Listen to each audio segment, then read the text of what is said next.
In this channel, we like to capture life and we capture the moments.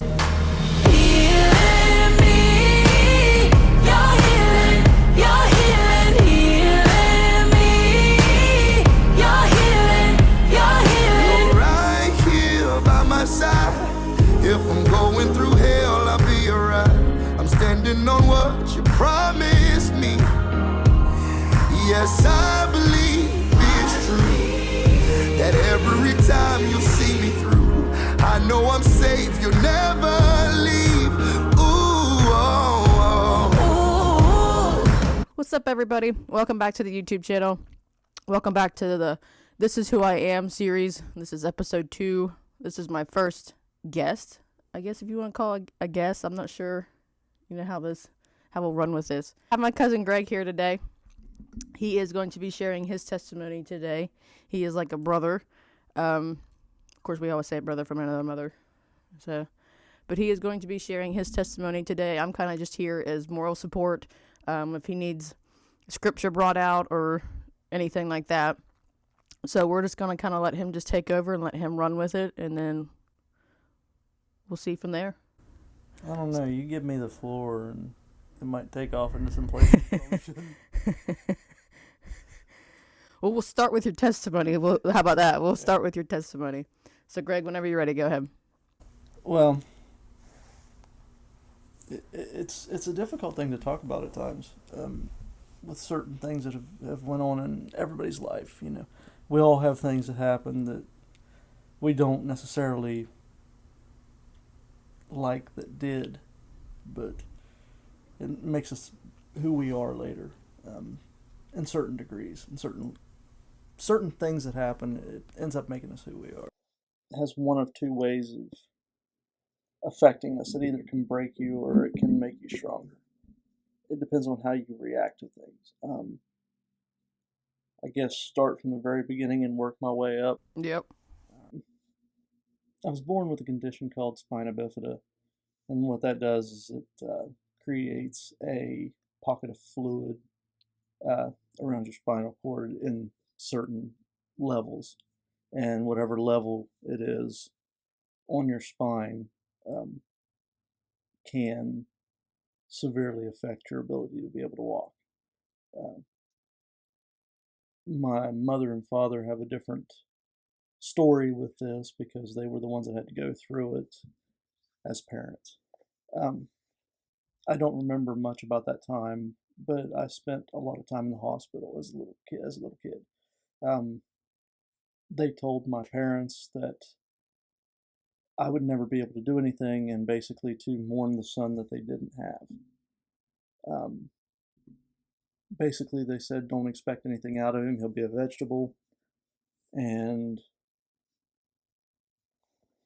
he's not going to do anything. He's not going to be worth anything, basically. Of course, hospitals will give the worst scenario more often than not than anything else.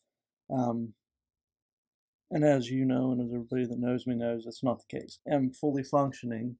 I do not have the ability to walk at this current moment, but I'm still able to live a full life. So, And you're very intelligent.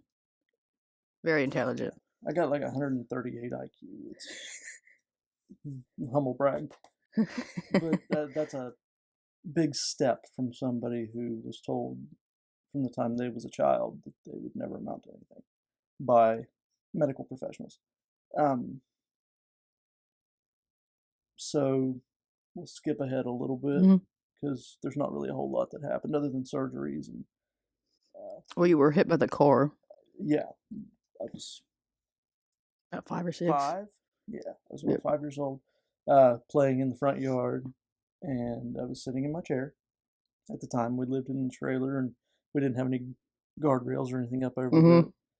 Well, the lady was driving on the wrong side of the road, and if I remember right, she had been drinking, and another person that we know was coming down the road, and they would have collided had she not pulled the wheel, and she jumped over the ditch into the front yard, and I just happened to be playing right where the vehicle decided to come over, and she ran over me, and I was trapped underneath the vehicle for a short period of time. Whenever she hit me, there was a lawnmower behind me. I cracked my head off the lawnmower. It shoved the lawnmower out of the way, and it pushed me. What they say? It was, It was a good ways. It was yeah. 30 or 40 feet, I want to say. Um, Spent some time in the hospital for that, and there was no broken bones. There was no uh, long lasting, other than dealing with some PTSD afterwards. Mm-hmm. There was no long lasting physical uh, problems from it. I did have a scar from tire tracks, Mm-hmm. and I went partially blind for a couple of seconds because of antifreeze dumped in my face. My mother picked me up out from underneath of the car. Uh, and if anybody that listens to this knows, my mother, she's not very big. So it's kind of a feat of strength. But that whenever a parent is scared for their child's life, they will have adrenaline Yeah, that kick in, adrenaline kick. and it makes people be able to do things that they wouldn't normally be able to do. So she pulled me out from underneath the car. She said it was like pulling butter, and she was tired for several days after that because of the exertion of energy. Mm-hmm. So she's hollering at me, and I keep saying, "I can't see you, I can't see you, I can't see you."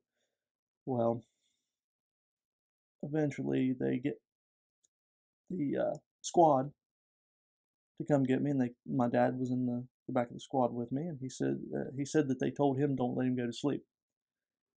Well, that was one of the things that I Mm-hmm. actually did. Just passed out for a few seconds. At least it felt like a few seconds, anyways. Um, Spent a lot of time in the hospital because of that. I've been through 22, I want to say, surgeries that were all pretty severe. I Mm-hmm. mean, they were life threatening. Got 2 shunts. Um, I've had to have them revised. I'm thinking 3 or 4 times until this last one. Those are pretty traumatic surgery and an extensive amount of time in the hospital because of it.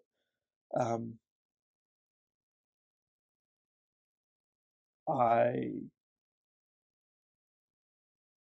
have had health issues throughout my entire life, but I'm not letting that stop me from living. Mm-hmm. Exactly. Yeah.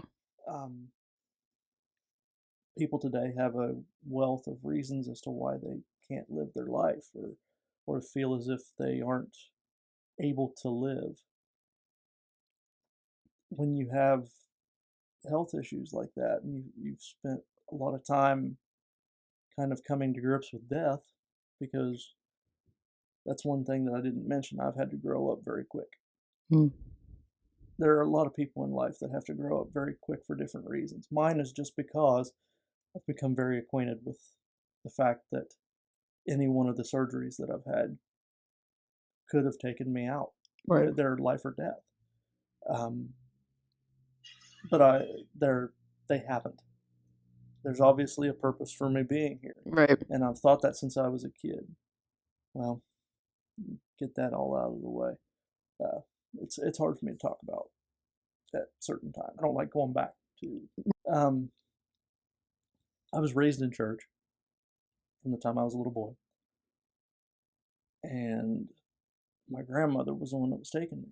My mom and dad wasn't really in church at the time, and I would go with her. Well, there come a point where, like I said, I've had all these things happen. I've had experiences where I knew God was real from a young child. I've felt Him, but anger towards God can keep you away from Him. Mm-hmm. And that's what happened to me. I hit about 11 or 12 years old after all these things happening and growing into my young adulthood and stuff like that. Yeah. Um, I became very angry, but I tried to hide the anger. Mm-hmm. And what it was how could a God that I'm told is nothing but loving do what He did to me? Could He have put me in this body? How could He have made me the way that I am and still be called a loving God, because a loving God would not do something like this Yeah. and would not make his child have to go through the things that I've had to go through. And Mhm. there are people out there that have it a lot worse than me. I'm just, this is my story. Yeah. This is what I was Yeah. dealing with mentally. I was trying to juggle the fact that I was being told that there was a loving God out there that loved everybody, and dealing with the health issues and the things that I was dealing with. So I got a little angry with God. And by a little angry, I mean I didn't want anything to do with him. Mhm. By the time I was 12 years old, I was like, I'm done with church. Uh, I had my father one time, before I quit going, say, don't base your salvation on what I'm doing. Because I was like, well, you guys ain't going, so why do I have to Yeah. go?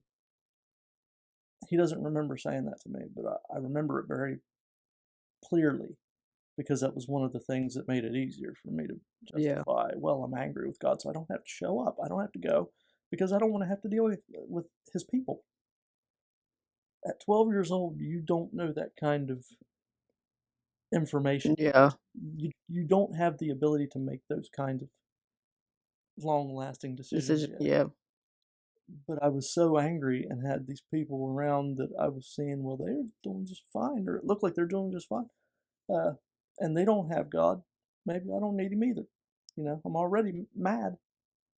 So I spend 6 years away from him. And in that time, I didn't do a whole lot as far as walking away. I was just really angry. I drank as much as I could. Mhm. Um, we would go to parties and stuff. And when I would do that, I would drink until I was drunk. It was no big thing in the house at the time. Mhm. So I would do it as much as I was allowed to get away with. And it was because I was angry and I was depressed and I was uh, not really wanting to be in the world anymore. Um, I know YouTube kind of has sensitivities when it comes to saying certain words, so I'm going to try to go within the guidelines of the YouTube overlords there. I didn't want to be here anymore at the age of 12. I was shown Mhm. pornography when I was 8 years old, whether it was inadvertently or whether it was on purpose. So I'm dealing with all these other things, and then all of a sudden that gets introduced, and whenever you're a young kid, that warps your mind very, very badly, Yeah, it does. especially as a guy. Yeah. So, on top of all the anger, on top of all the depression, on top of all everything else, I'm dealing with pornography addiction. Yeah. And I would stop myself from going places that I knew the folks were going to be out of the house, just so I could indulge. And it was a very strong thing as a teenager. I'm skipping here and there, but the important fact is I was bound in so many different things. We had the ability to drink in the house, so that was another way of escape. I didn't feel like I was worth anything, and I was shown that stuff, and what that makes you feel as if that's what love is. So I was feeling worthless. I didn't have anybody in my life off and on as far as relationship wise. So that kind of filled the void for 15 or 20 minutes. And then after that, you're feeling like you did whenever you feel worse. You go back to the same feeling of emptiness. That's the word I was trying to figure out, is you go back to the same feeling of emptiness. And I was feeling very empty. You could almost call them voices in your head, telling me that I wasn't worth anything and that nobody really cared, even though there was people that did. Mhm. That people would be better off if I wasn't around. That you're a burden. And I started to really believe all these things in my head. And it killed my mood a lot. And the thing is, I tried to hide it. I tried to hide it from the people around me. And in some ways, I think I did a pretty good job of hiding it. In other ways, I didn't. In my mid-teens, I attempted suicide. Twice with a shotgun, once trying to hang myself. The 2 times with the shotgun was while I was out hunting with my father.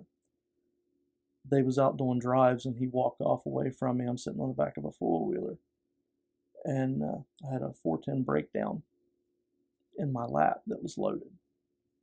And by the time that came around where I was dealing with this, I just wanted what I was feeling inside to stop. The feelings of worthlessness, the feelings of being dirty, the feelings of not being wanted, the feelings of all these other things.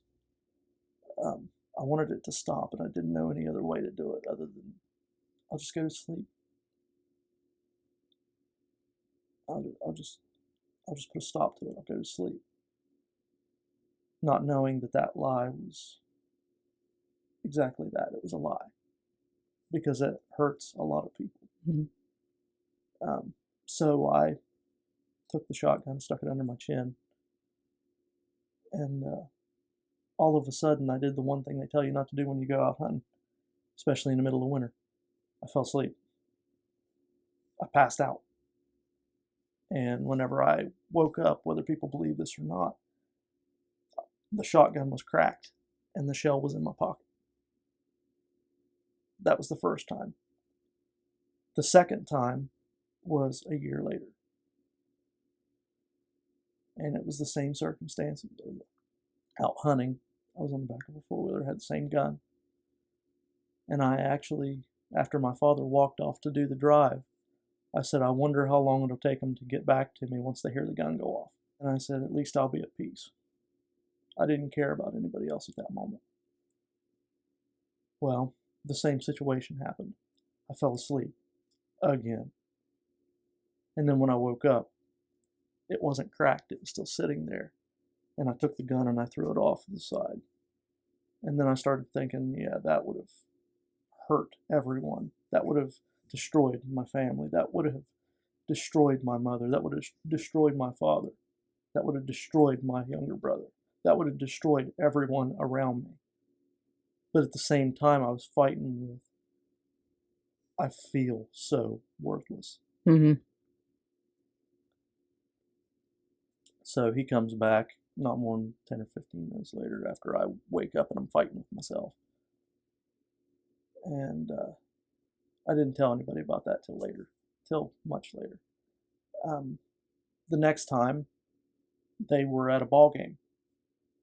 And I went to the bathroom, and we had this blind on the back door. And I wrapped it around my neck and had every intention of hanging myself. But it hurt. That's what stopped me, Mm-hmm. was it hurt. It was not easy. So I took it off my neck and I said, well, that ain't going to work either. See, God had other plans Mm-hmm. in those 3 different times. I have a high pain tolerance, but there are certain pains that I can't handle. Mm-hmm. That was one of them. Yeah. It was irritating, and I couldn't sit there and let myself die like that. God had another plan. He used that. He used that irritation to keep me from not Mm-hmm. killing myself. He used falling asleep in the middle of snow outside for long enough to be able to keep me alive. Both times. Get through all that. I'm cutting this way short because we'd be here for hours if I really went into every little single detail. I'm not going to do that. I'm not going to have you sit through all that. By this time, it's 2009. And just graduating high school. Kind of around April, May-ish. My mother asks me to go to church with her. I'm laying in bed. I fully intended on sleeping. And for some reason, I was half in and half out. She goes, I want you to go to church with me in the morning. Okay. So I got up, got dressed, and we went. We've tried to go to church back and forth. Uh, God's always kind of bothered me and tried to get my attention, even whenever I didn't want nothing to do with him. Yeah. So the times that we did try to go back to church, what I was seeing was still some of the same old people. It was people we already knew and same old attitudes. So it never really stuck until 2009. Mm-hmm. And when it finally stuck, we went to the church. And I'm white knuckling the back of the pew at this point. I'm gripping tightly, and I'm trying not to cry. Well, there's songs that are coming on, and they're dealing with what I've been dealing with about, finding your worth in Christ and all this other stuff. So it was an emotional moment because I'm sitting there going, I don't want nothing to do with you, Lord. I already knew who He was, but I didn't want nothing to do with Him. And I'm like, no, not right now. I'm still young. Mm-hmm. I'm still angry. I don't want nothing to do with you. You're not going to have me. No. And he had different plans. He had a lot of different plans. I broke down, and it felt like I had, $50 sized tears coming out of my face. And every bit of self-hatred that I had, every bit of anger that I had melted. And I'm sitting there sobbing, and one of the men that was the associate pastor there at the time, I've known him since I was a kid. He come over to me, he sat down, and he said, "What's going on with you, pal?" And I was like, "I'm tired of running." Because that's what I was doing. I was running away from the one who knew how to fix the things that I was going through. But I didn't want to give it to him. Right. And I told him I'm tired of running. I'm ready to come back. And he sat there and he prayed with me. And 13, 14 years later? Yeah. Here we are. Yep. The one thing that I didn't tell you was God has always shown me things. He's always tried to talk with me. He's always tried to get my attention with certain things and let me see certain things spiritually. That's what I mean when I say He bothered me. He still showed me these things. Even whenever I was angry with Him, there were still times where I would see certain things or have experiences. So I come back to church, and He starts really showing me a lot. And I'm trying to talk with people about it, and it's like they don't even understand what He's doing. Mm-hmm. How many people that know who God is now in their life, whenever He starts to really talk with you and show you things, you feel like you're being misunderstood because you're like, there's not a lot of people I can talk to about it. Yeah. I was the same way for a little while because He was showing me so much that I don't know what to do with it. It's been a ride. It's been a very good ride in a lot of times. And there still is hardship. There still is things that I have had to battle throughout my life. But you can't tell me that He's not real. I know for a fact that He is. He's kept me alive. He's done things for me that people would say is not real or is just coincidence. The shunts that I was talking about earlier, we were told that would be something that would be life or death, that I would have to keep those. Well, a few years back, my mother was taking me to an appointment. I was just thinking about that story. I almost glossed over that. Well, I was going to remind you about it if you didn't bring it up later. I was like, hey, you should tell them about this point, and when you were going up to the hospital. So we're headed to the hospital, and God answers prayer, and you have to understand that. He shows Himself in ways that sometimes we don't expect. I was told whenever I was a child that I would have to have shunts, and that would be what keep me from having brain swelling.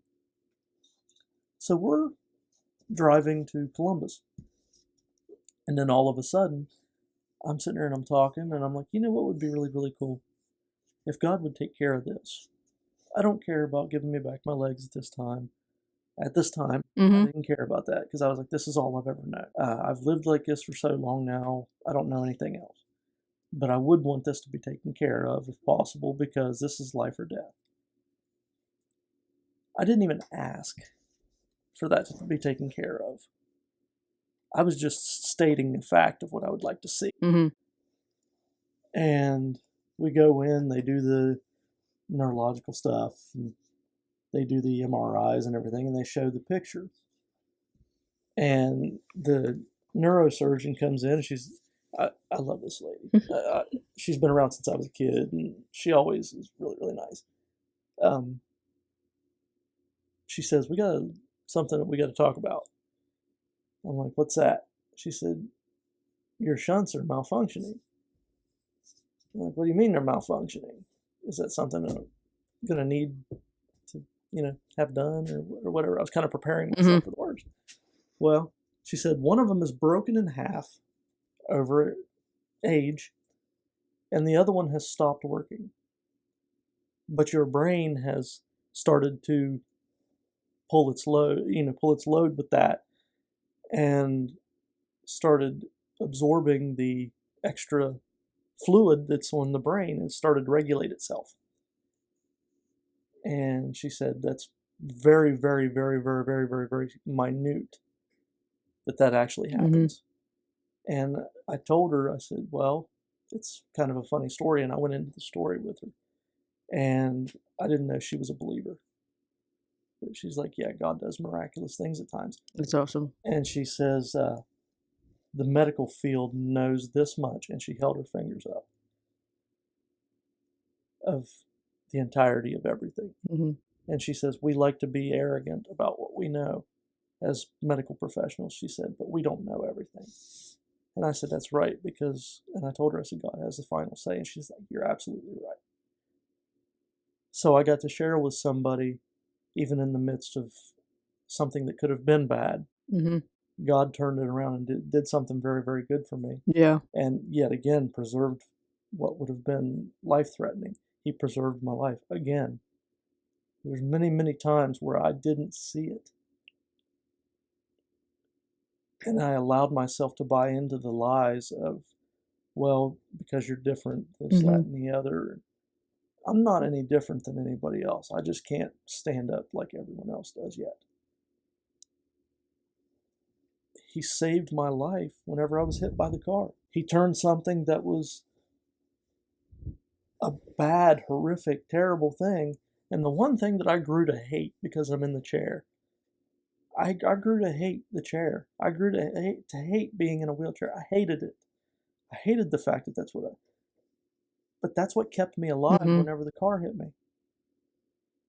It didn't collapse in. It was a rigid frame chair that was built out of titanium. And when it was run over, it supported the weight of the car. It kept me alive. So everything that I had thought, I've had to come to terms with over a period of time where I'm going to be a little biblical here. Paul said, I have come to find out that I know nothing. I've come to find out that I myself, whether I'm intelligent or not, I sometimes get prideful with that because I get looks from people because I'm in the chair. I get looks, and Right. they have a pity look on their face. So whenever I talk to somebody, sometimes I do have to lead with, I'm a very smart individual. And I can be articulate when I want to be. That's not necessarily me trying to be so. I will talk to you in an intelligent manner if you want to have an intelligent conversation. If not, I can speak redneck. Believe me, he does. He does. I'm very fluent in redneck. It's fine. But everything that I did not see as a young kid, everything that I was blinded to as a young kid and that made me angry, as an adult, I've come to find out that it's just been God protecting me even in the midst of bad situations. Even whenever I was his foe, whenever I was his enemy. in my own mind, I didn't want anything to do with him. He still had his arms stretched out waiting for me to come back. And that's a thing for me that I want everybody to hear. Just because you're angry with God right now because you're not understanding what's going on. I didn't understand what was going on. I didn't understand everything that was around me. And it allowed me to become angry. And I'm asking that in this, about 70%, I would say, right about 70% at least, of the stuff that's been going on with me in my life. Yeah. Just about. I went through the minutes of the meeting with this video. If you have had anything similar go on, any kind of anger, resentment, distress, discouragement. There's another one before we end off. There's another story. I was an athlete all through school. I was very, very strong. I took pride in that because I didn't have my legs. I wanted my upper body to be physically strong. I've always been strong. Even though I may not look like it, I said it was kind of like a chimpanzee. A chimpanzee doesn't look very strong, but it actually is stronger than a human being. That's the way my body works. My upper body is a whole lot stronger than a lot of people because I had to use it so much. Right. So I was an athlete through my teen years and all the accolades and all the things that I was getting because I was very, very good at what I was doing. I had a lot of physical talent. I was track and field and I was breaking records and doing all these things. And outside I had a pride, but inside I was hurting. Yeah. So every accolade that I ever accomplished because I was physically strong or, was athletic didn't mean anything to me. I didn't take any pride in it. I did, but I didn't. I knew that I was good. I carried myself like I knew I was good. But inside I was hurting, so it never meant anything to me. I've done a lot of things with that, and I tried out for the Paralympics one year. We went to Georgia for that, and I come very, very close to making it, but I didn't, and then I gave up.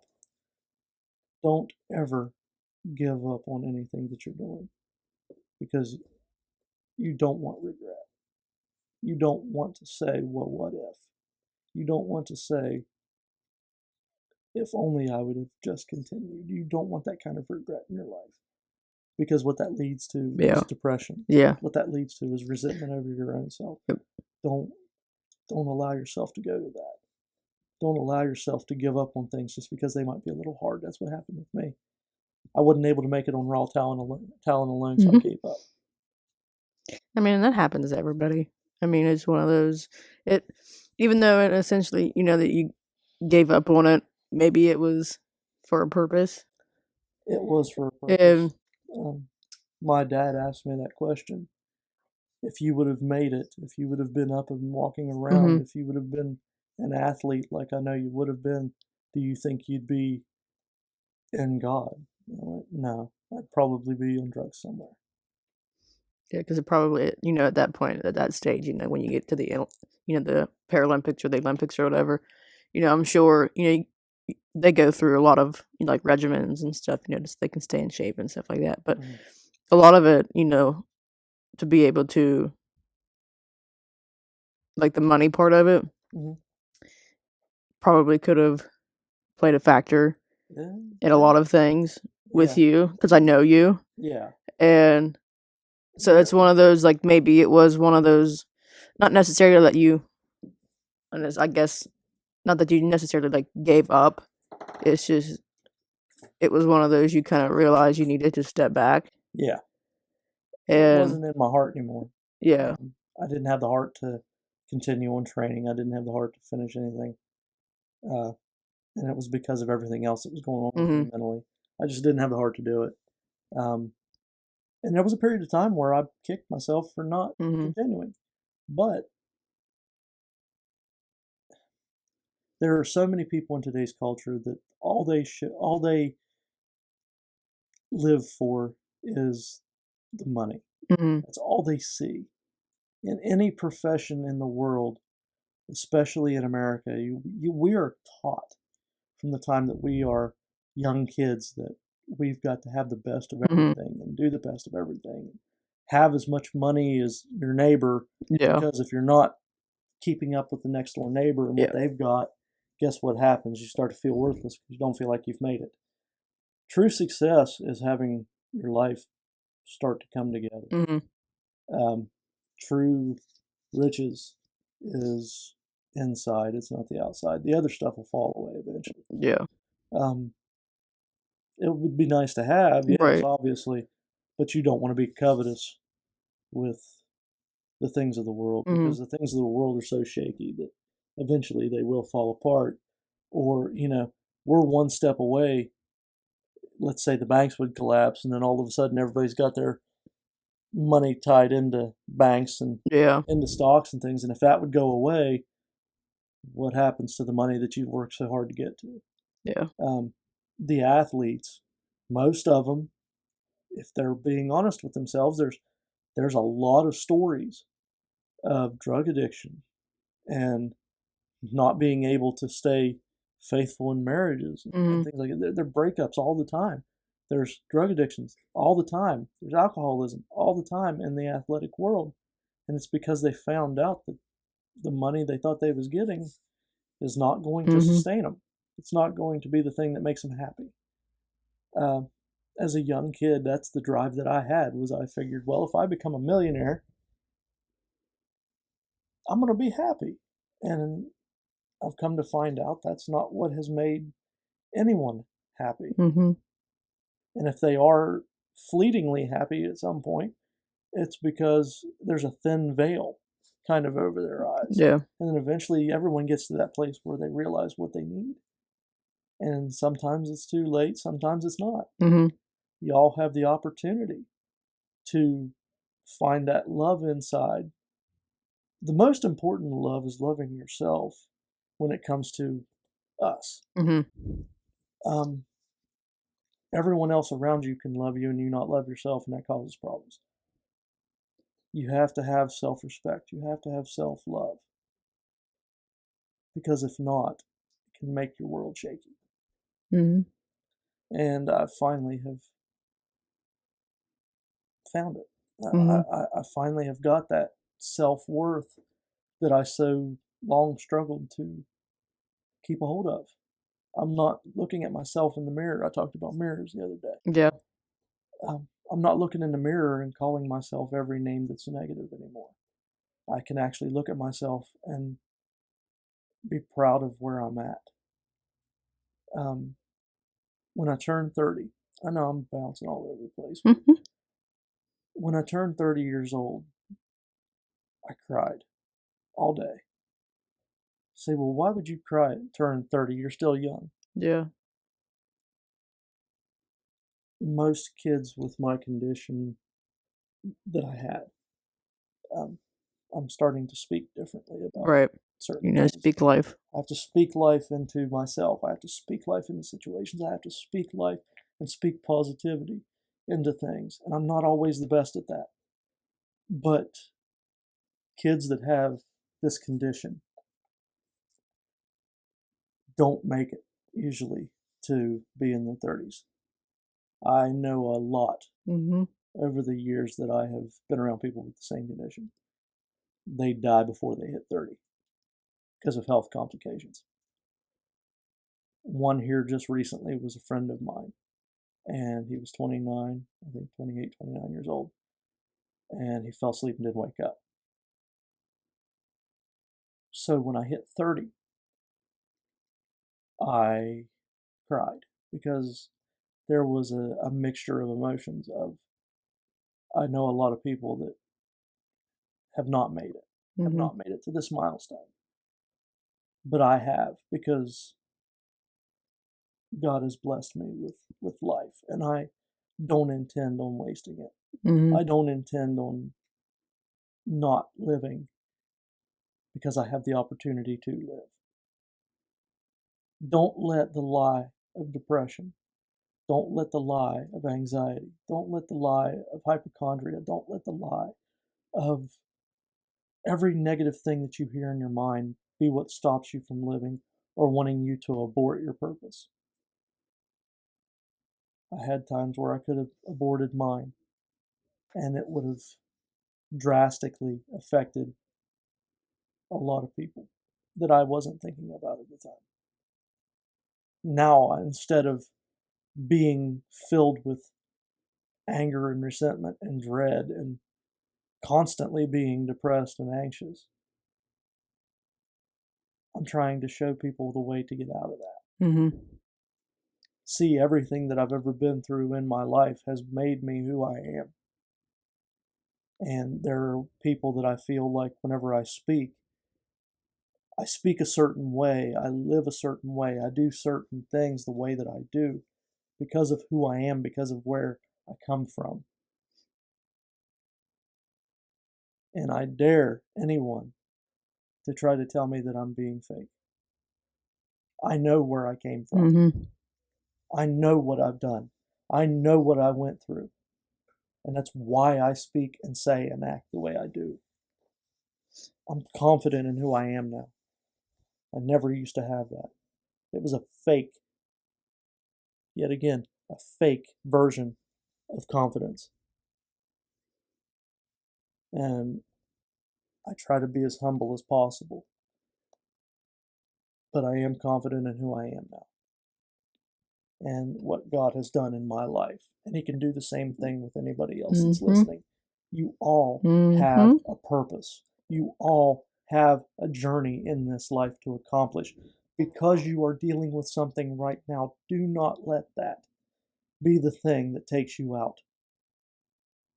There's two ways that you can handle the situation.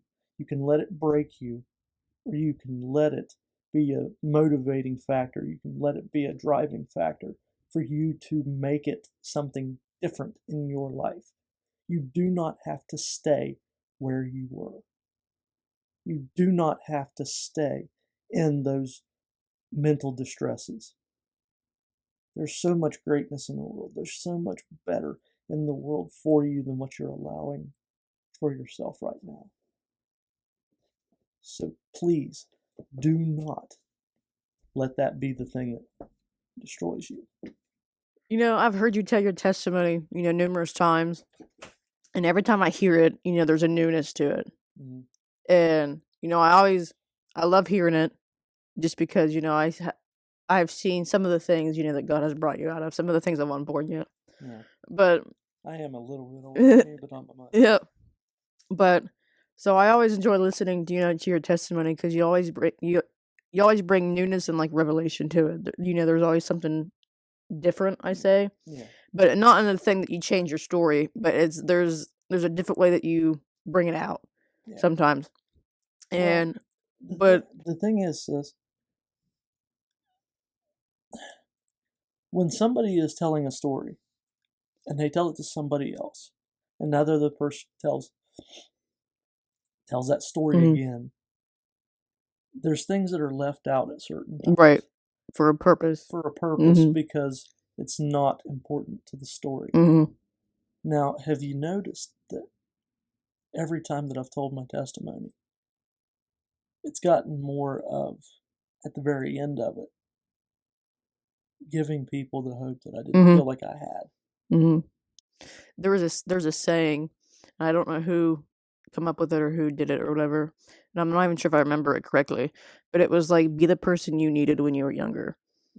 And so not that I live by it, but I keep that in the back of my head because you try to be that person for somebody else that you needed, when you were a kid or when you were younger and you needed that person, to be there. So when you get older and stuff and you come out of all these things, you try to be that person that you needed to somebody else so they have somebody. And this is the whole purpose of this series is, basically, to be blunt, it's bragging on what God did for our lives and what He has done in our lives. And the things, whether they're terrible or, traumatic or whatever they were, bringing people out of that and letting others know that there are other people who have been through the same things, who have dealt with the same things, and is giving you a hope that there's a way out other than taking your life. Yes, please. And please don't allow that lie to be something that grasps a hold of you. Please. I've been there. I've done that. We both have. Yes. you have much more ahead of you than you have behind you. Oh yeah. Don't let the life experiences that are negative be the thing that destroys you. Grow past it. Grow beyond it, because the journey that you've got ahead of you is so much better Yeah. than what you've had experiences with that's behind. Let the dead things of the past stay in the past. You do not have to stay in that mental bondage. You do not have to stay in that. I'm living proof of that. You don't have to stay in that anymore. So I like that saying, your windshield's bigger than your rearview mirror for a purpose. There's a reason why your rearview mirror is smaller, because where you came from isn't as big as where you're going. Absolutely. And so Objects in the rearview mirror may appear closer than they are. Yeah. And but this is like the sole purpose, why we do this on this channel. It's bringing a bunch of different people. More than likely, I'm probably going to know all of them.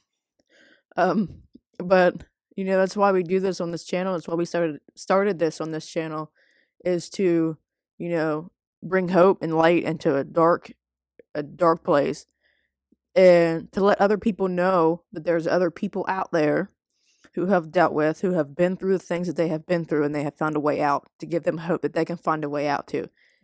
And so this is the sole reason why we do this, and why we call it "This Is Who I Am," because this is who we are. The good, bad, the ugly.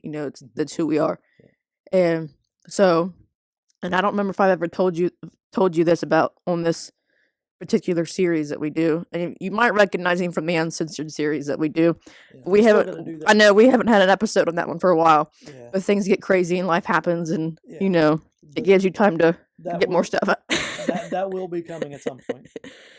But at the end of these episodes, when we have people on here and they share their testimony, I kicked it off with mine, and you might have heard me talk about in the first video where I had watched my cousin get hit by the car. This is that cousin. But Sorry about that, by the way. but we grew up together. We've been in each other's lives for basically our whole life, and well, I know for a couple years. For a couple years, I wasn't there for a little bit, but whenever we end these episodes, I always like to have our guest look into the camera and say, I'm so and so, and this is who I am. Because it's the whole sole purpose of to show people who we are and what God can do through anybody, and even through the most traumatic, the most horrific and horrendous things that you could think of a person going through. God could still bring you out of it, and God could still be in the midst of it. And like the whole, what Satan meant for harm, God will use for good. Yes. And so, Greg, if you would just look into the camera, and say, I'm Greg, and this is who I am. I'm Greg Mendenhall, and this is who I am. Thank you guys for watching. We hope you tune into these videos. Go check out the other videos that we have, and we'll see you in the next episode. Take care. We love you. God loves you. Don't ever forget it. We love you guys. We'll see you in the next episode.